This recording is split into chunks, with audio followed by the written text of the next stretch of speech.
brilliant soldier, a revolutionary statesman, a man who joined his fate with the destiny of his nation. In 1915, at Gallipoli, he handed the British one of the most devastating defeats in their history. In 1918, he emerged from World War I as the only undefeated Ottoman commander. 4 years later, he led his people in their struggle against the invading Greek forces and won back their independence.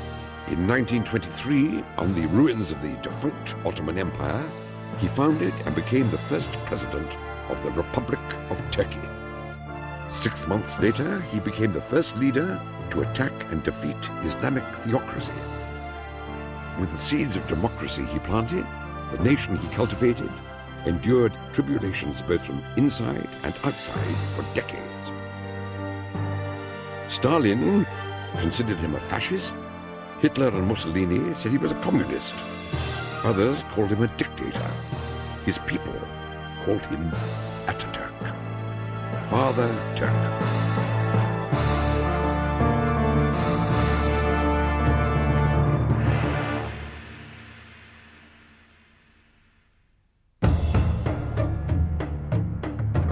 The mighty Ottoman Empire. This multinational, multilingual dynasty, for centuries the most glorious, most feared empire of the world.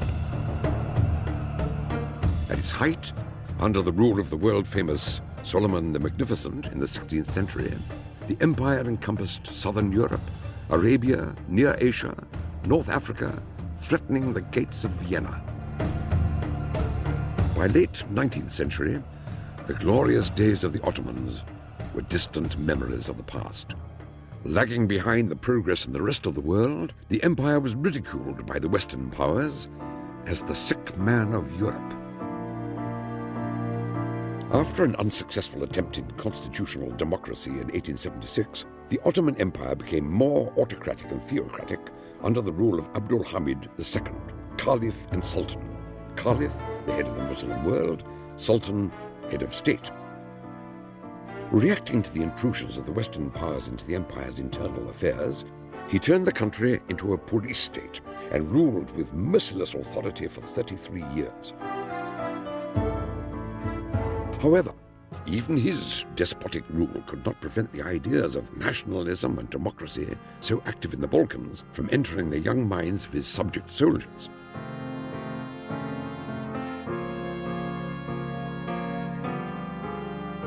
Into this theocratic and despotic rule, rising tide of nationalism and internal unrest, Ataturk was born as an Ottoman.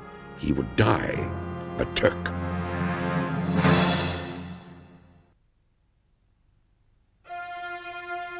Salonika, the largest, most important port city of the Ottoman Empire in Europe. A crucial extension of the empire, its multi-ethnic structure was composed of Jews, Turks, Greeks, Armenians, and other Balkan Christians. Zubaydah Hanim and her customs clerk husband, Ali Riza Effendi, lived in the Turkish region of this cosmopolitan city. In 1881, after the deaths of all three previous children, they experienced the birth of a son. Mustafa Kemal Ataturk was born into a house of mourning, house of death. His mother was young and that she had had children before he was born, and the children had died, and he was what in psychological terms would be called a replacement child. And in being a replacement child, he was extremely special, very special to his mother, very special role in the family. In one way, he held on being special. He held on being immortal. He held on being a repairer. This aspect of him was true. It was a reality for him because his mother perceived him as such. And since he was extremely bright, he added his own intelligence and brightness and so on. So he developed a nucleus of being a repairer, omnipotent person, or future omnipotent person. The second major event outside of early mother-child relationship was the father's death, and before his death, giving his son a gift. His mother, who was a much more religious person who was known sort of as a mullah, that she could always discourse on religious themes, wanted him to go to the local school in the mosque and perhaps follow a religious career and become an alim or a qadi or something like that. She wanted that very much. His father wanted him to go to a newly opened Western school, Shamsi Effendi School, and so they enrolled him. His father enrolled him along with his mother for the first day in the local religious school, and then took him out and put him in the Western school. Mustafa's father changed not only the destiny of his son, but also that of the Turkish nation. Seeing the difference between religious education, which chained all free thought, and the Western school, which encouraged freedom and equality, Mustafa came to value modern education and intellectual freedom. After hardships and stints in other schools following his father's death, Mustafa, despite his mother's opposition, entered the exams for the military school in Salonika in 1893 and passed.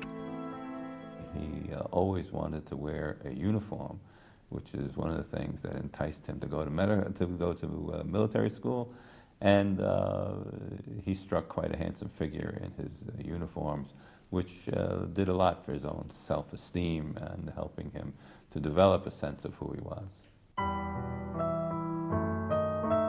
After 2 years in the Salonika secondary school, Mustafa, now referred to as Mustafa Kemal, was admitted to the Monastir Military Training School in 1895. His first time away from home, Monastir made him aware of the larger situation outside of school and in the European section of the empire. Young Mustafa Kemal was exposed to ethnic diversity. He was exposed to ideas of nationalism. He was exposed to Western and Jewish cultures. At school, he made friends who introduced him to poetry and the banned works of famous French philosophers. He began to devour Rousseau, Voltaire, Montesquieu, and the patriotic Turkish poet Namık Kemal, very often into the early hours of the morning and in secret. The young Mustafa Kemal began to think of realistic solutions for the problems of the empire. He was becoming more and more concerned with the despotic condition of the country and its future. Foreign agents, fueled and guided by the great powers, were provoking the minorities against the empire. In 1897, tension over the island of Crete culminated in a war between the Greeks and the Turks. Seeing the mobilized troops march to the front, Mustafa Kemal could not stop nationalist and patriotic feelings from boiling inside him. 2 years later, Mustafa Kemal graduated to the Imperial War College in Istanbul. He was ready for the legendary Ottoman capital.